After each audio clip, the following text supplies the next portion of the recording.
Good morning mga langga. Ito po, ipapakita ko lang po sa inyo. Nagpag-grass cutter po ako dito sa area ko. Sa aking manukan. Ayan po. Ayan pa lang po yung natatapos. Sa ibang area po, hindi pa. Dito pa lang po. Inuna dito sa ating pinaglalagyan ng native chicken. Ayan po. Yan, papasok tayo dito mga langga. Titingnan natin sa loob kung natapos na nga ba talaga ang ating pagpag-grass cutter. Yan po ang ating native.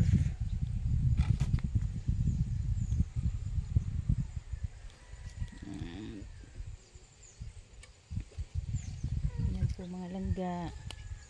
Ayan ang ating mga nakatali na native. Ayan po.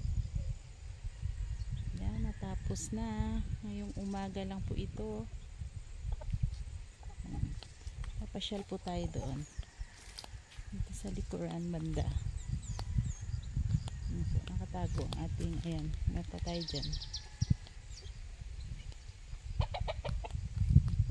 Mayroon pa tayong isa dito.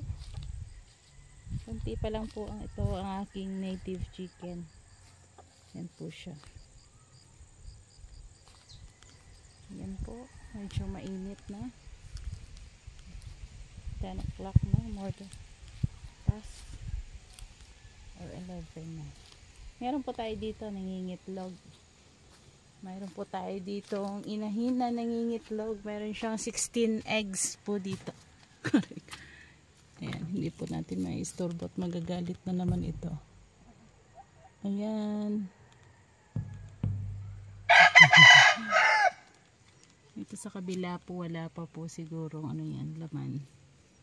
Naka-ready lang kasi malapit na rin mangitlog yung isang inahin natin.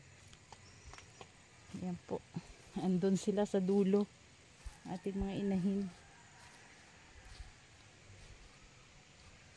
Ayan po sila, nagtutuka-tuka dun sa dulo. Meron po tayo dito mga prutas. Yan po ang ating rambutan. At ito,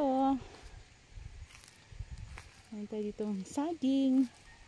Ayan po sila, oh. Nagtutuka sa gilid ng ating net, ating range net. Ayan po. Ganun po ang aking area ng pinaglalagyan ng native chicken. Yan, malawak-lawak po ito para sa iilan pa lang naman tong aking native chicken.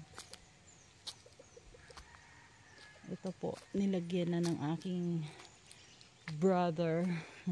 Naka-ready na ito para pag may add na chicken ulit na native, talagyan na lang po ng hulunan. Ayan po.